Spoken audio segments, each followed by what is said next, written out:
Entrevista al doctor Roger Herminio Salas Gamboa, vocal titular de la Corte Suprema de Justicia de la República, ahora magistrado cesante. Tema: análisis de la Constitución Política del Perú, del artículo número 113, respecto de la vacancia de la Presidencia de la República. Doctor Salas Gamboa, es un placer poder entrevistarlo, conociendo su amplia trayectoria en nuestro sistema judicial, en el cual ha ocupado una plaza como vocal supremo titular, por lo cual, dado su conocimiento y experiencia en temas legales y políticos, es que deseo hacerle unas preguntas en relación al tema político actual, en lo que respecta a la vacancia de la presidencia de la República. Antes de iniciar con las preguntas, quisiera poder leer lo que dice nuestra Carta Magna. Artículo 113. Vacancia de la presidencia de la República. La presidencia de la República vaca por muerte del presidente de la República, su permanente incapacidad moral o física declarada por el Congreso, aceptación de su renuncia por el Congreso, salir del territorio nacional sin permiso del Congreso o no regresar a él dentro del plazo fijado, y destitución tras haber sido sancionado por alguna de las infracciones mencionadas en el artículo 117 de la Constitución. De acuerdo al artículo 113 de nuestra Constitución Política de 1993, se presenta dos figuras. La primera que me interesa es el numeral 2 del artículo 113, que a letra dice su permanente incapacidad moral o física declarada por el Congreso. Y la segunda se refiere al numeral 3 del mismo artículo, que a letra dice aceptación de su renuncia por el Congreso. Dígame, ¿qué nos puede decir de el numeral 2 en nuestro artículo, del artículo 113? Bien, gracias la preocupación que muestras por tu país en cuanto se refiere a sus autoridades.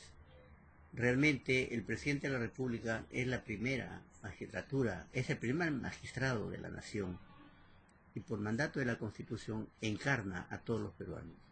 Quiere decir que el presidente de la República, en cuanto nos representa a todos los peruanos, debe tener una conducta idónea, intachable, porque él es la imagen que todos los peruanos consideramos que está representado en su persona. Como comprenderás, el presidente de la República es elegido en elecciones generales por todos los peruanos y su elección se lleva por mayoría.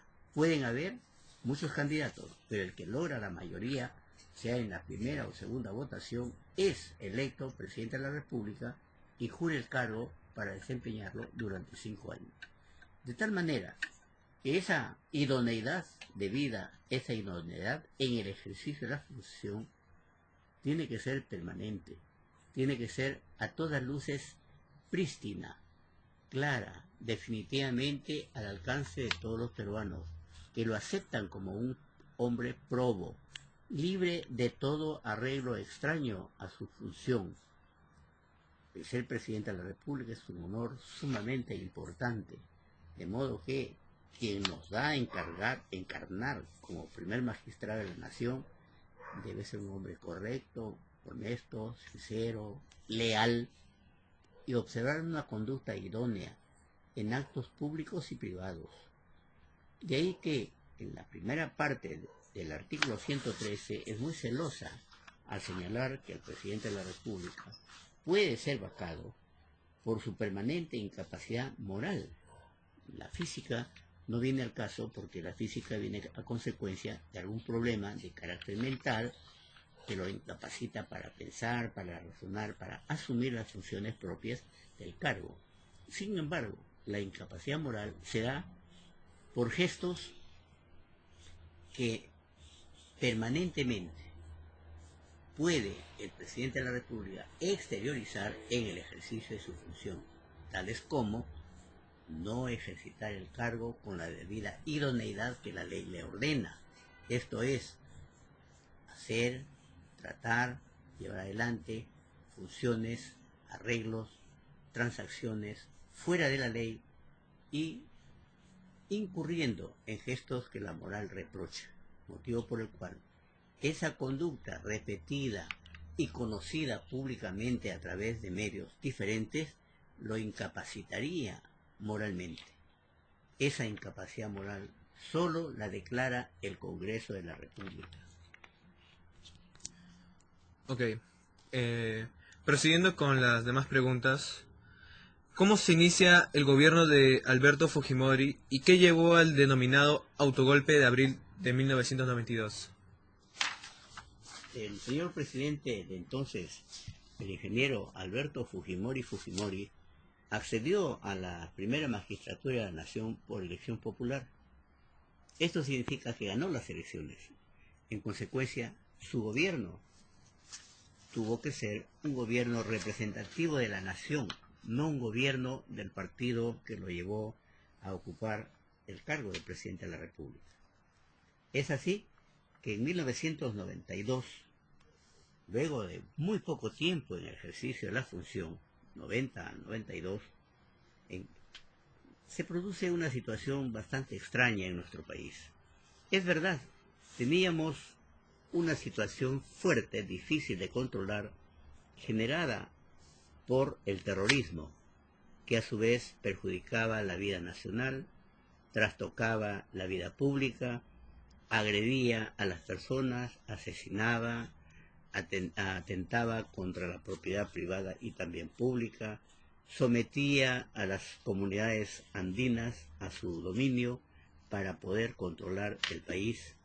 En ese afán, el presidente de la República tenía el deber de manifestarse públicamente y a través de sus gestos políticos y de ley el control de ese movimiento terrorista que causó miles de muertos en nuestra patria y destruyó millones de expectativas en dineros que se fueron perdiendo en el decurso de esas agresiones terroríficas, tal como ocurrió finalmente en Tarata. Probablemente el presidente Fujimori cumplió una función muy importante cuando, desde su ejercicio, trató de controlar y logró en gran parte disminuir los actos terroristas. Si bien es cierto, tuvo que asumir conductas muy fuertes, sin embargo, el 5 de abril de 1992, el presidente Fujimori, por sí y ante sí, con apoyo de la Fuerza Armada, produjo el autogolpe, que fue un autogolpe civil, puesto que los golpes de Estado se daban siempre por acción militar. En este caso concreto, es un golpe civil, generado, liderado, patrocinado y llevado adelante por un gobierno civil, no militar. En consecuencia, el presidente Fujimori, mediante el autogolpe del 5 de abril, asume todas las funciones prácticamente. Señala que es un gobierno, asume el poder señalando que es un gobierno de reconstrucción nacional.